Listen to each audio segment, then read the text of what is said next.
Assalamualaikum warahmatullahi wabarakatuh.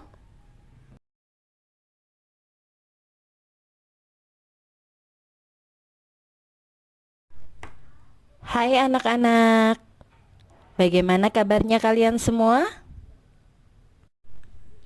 Hari ini kita akan belajar tentang mata pelajaran fikih, materi kurban.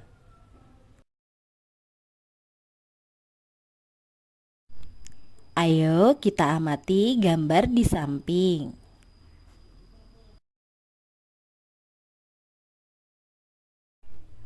Sejarah disyariatkannya kurban dalam Islam dimulai pada masa Nabiullah Ibrahim alaihi salam. Mulanya, Nabi Ibrahim bermimpi diperintahkan untuk menyembelih putranya bernama Ismail alaihi salam. Pada mimpi pertama Nabi Ibrahim alaihissalam tidak percaya. Itu bisikan setan, bukan perintah Allah Subhanahu wa taala. Namun, Nabi Ibrahim alaihissalam yakin bahwa mimpinya merupakan wahyu Allah Subhanahu wa taala adalah mimpi yang ketiga.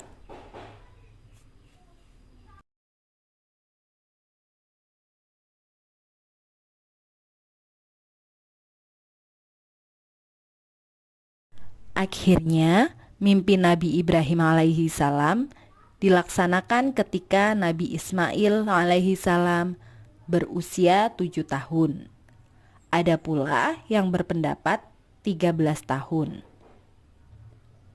Tepatnya pada tanggal 10 Zulhijjah, Nabi Ismail alaihi salam disembelih. Namun, karena ketaatan dan ketakwaan Nabi Ibrahim alaihi salam dan putranya Ismail alaihi salam, maka Allah Subhanahu wa taala memberikan rahmat dan kasih sayangnya kepada beliau berdua. Ketika penyembelihan dilaksanakan oleh Nabi Ibrahim alaihi salam, dengan izin Allah Subhanahu wa taala, Nabi Ibrahim alaihi salam diganti oleh Allah Subhanahu wa taala dengan seekor domba. Sejarah inilah yang kemudian diambil untuk dasar ibadah kurban yang dilakukan umat Islam di seluruh dunia.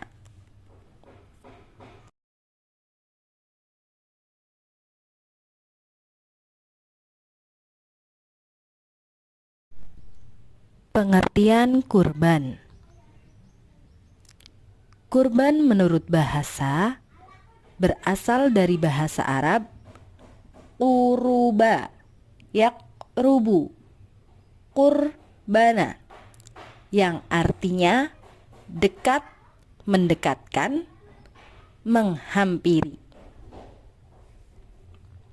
Kurban menurut istilah adalah beribadah kepada Allah Subhanahu wa taala dengan cara menyembelih binatang kurban dengan tujuan mendekatkan diri kepada Allah Subhanahu wa taala sebagai ungkapan rasa syukur atas segala nikmat yang telah diberikan Allah Subhanahu wa taala.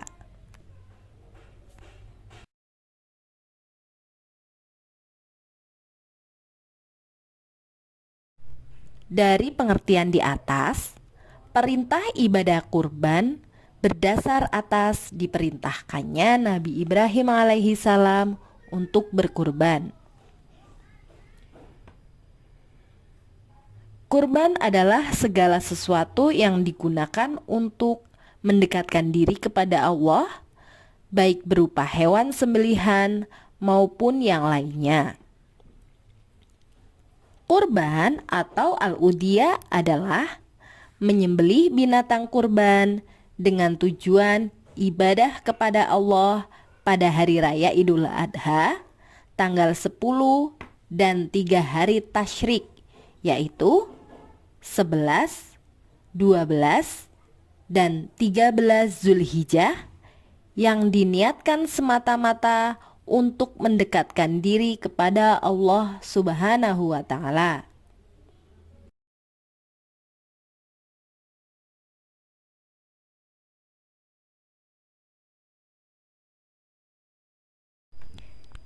Yang selanjutnya, dasar hukum kurban. Dasar hukum kurban tentu kalian sudah paham, karena setiap tanggal Zulhijjah atau dikenal dengan Hari Raya Idul Adha, umat Islam di seluruh dunia melaksanakan penyembelihan hewan kurban baik di rumah, musola, maupun masjid dan tempat lainnya.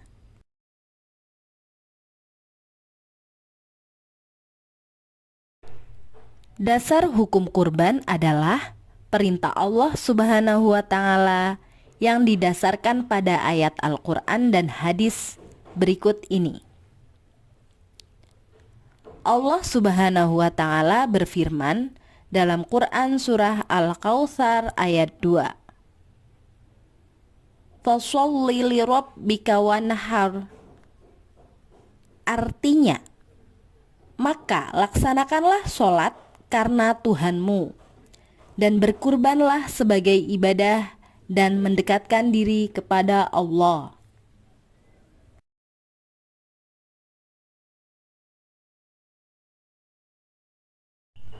Dasar hukum yang kedua adalah al-hadis. Rasulullah Shallallahu Alaihi Wasallam bersabda, An Abi Hurairah qala Rasulullah Shallallahu Alaihi Wasallam, Man wajada sa'ada falam yudaha fala yaqrabanna musalla. Artinya, dari Abu Hurairah, ia berkata, Rasulullah Shallallahu Alaihi Wasallam bersabda, barang siapa yang mempunyai kemampuan untuk berkurban tetapi tidak mau melaksanakannya, maka janganlah ia dekat-dekat ke tempat sholat kami. Hadis riwayat Ahmad.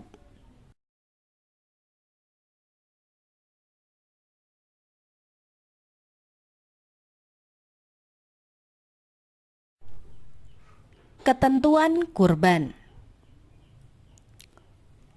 Hukum kurban ada dua, yaitu sunnah muakkad dan wajib.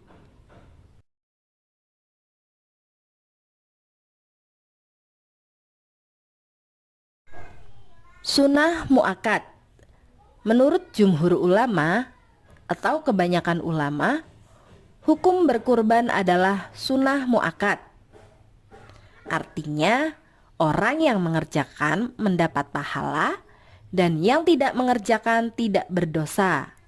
Namun, orang yang mampu tetapi tidak melaksanakannya, maka dianggap tercela dalam pandangan agama.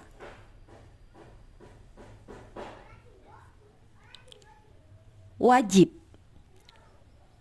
Hukum kurban bisa berubah menjadi wajib karena ada sebab. Sebabnya yaitu 1. Jika seseorang bernazar untuk berkurban. 2.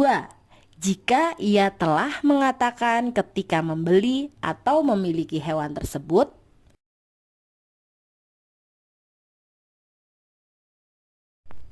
Ya, sekian pembelajaran hari ini. Terima kasih. Wassalamualaikum warahmatullahi wabarakatuh.